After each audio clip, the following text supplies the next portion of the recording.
essentially how the funds are allocated, especially for infrastructure financing, this is pretty much governed by existing laws, starting with the Constitution. And, at the constitutional level, we have the national government then accruing all the revenue that is necessary, and basically, this comes from taxes and levies and other borrowings. So from the national government revenues, then we have allocations to county governments. It's called the equitable share, and that is capped at about a minimum of 15%. Of total national revenues. So a minimum of 15% then goes towards county governments, is allocated towards county governments. That has been around 28, sometimes almost 35%, and then is then allocated towards the towards the different 47 counties. So this money then the counties then are able to allocate as per their own needs, towards their own, priorities. The other way that infrastructure is funded, in our towns and cities, is through the county's own source revenues again, which is a constitutionally, enabled revenue source for them. And, and one of the key sources of revenue for them, as far as own source revenues are concerned, is collection of property rates. Unfortunately, most of the counties, when you look at historical records, are not even collecting up to 20% of what they could collect on property rates. And therefore, then you find that there's a really huge reliance on the transfers that they receive from the national government.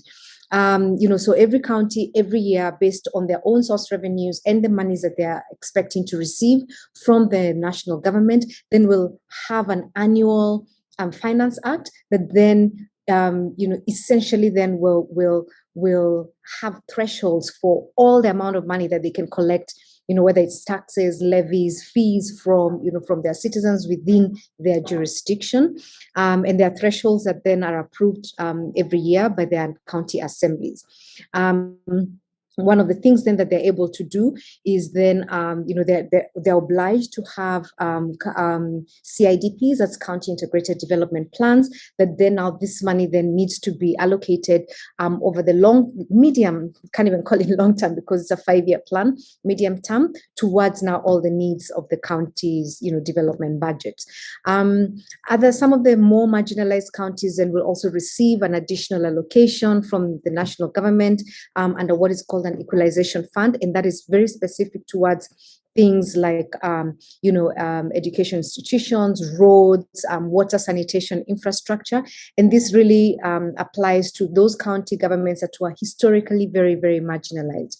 Other ways that infrastructure is funded at that level is also through conditional or conditional grants, that then you find that the national government borrows at the national treasury level.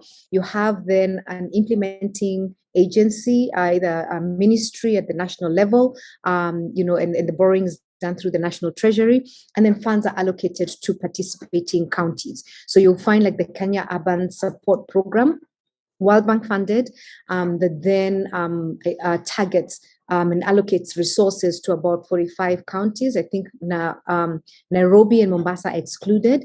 You'll find one of the programs that the Nairobi Metropolitan Area Services Improvement Program targeted 5 counties, including the county, the city county.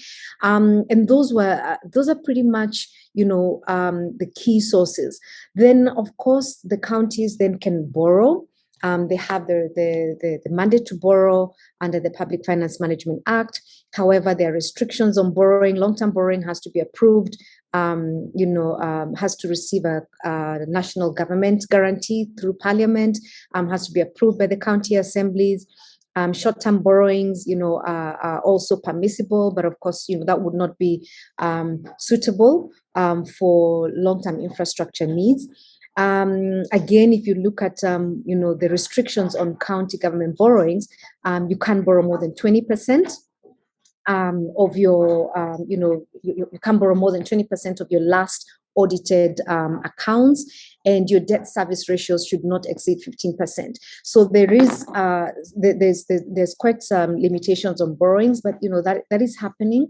And then of course you've got things, you've got the county securities. These are county bonds that can be issued by county governments. At the moment, I don't think there's any. There have been discussions around county bonds, but none has actually issued, gone all the way. There's some that have been rated by, I think, GCR, so that then they're able to raise these bonds, but none have actually gone all the way. Then, of course, you've got special funds. So you find things like the road annuity fund that was targeted at 10,000 rural and urban roads. Infrastructure. You'll find there, there were other funds such as, I think a long time ago, there was some slum upgrading fund, that's some $4 million fund, nobody quite knows what happened. And then, of course, road maintenance levy funds, that's a portion of the whatever price we pay for fuel goes towards a road maintenance levy that then counties then receive on an annual basis.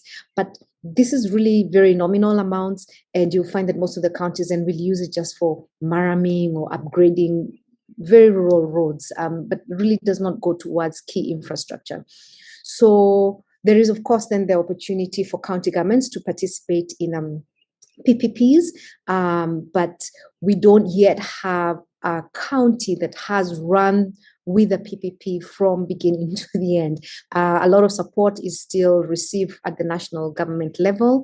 I think there is, you'll find like one of the counties, like Nakuru County, has started PPP in the affordable housing area.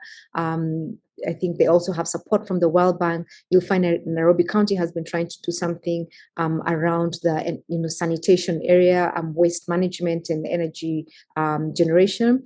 But and then there are others around the water sector, but none have actually materialized and has been implemented. So I think that pretty much covers how cities and urban areas are funding their infrastructure.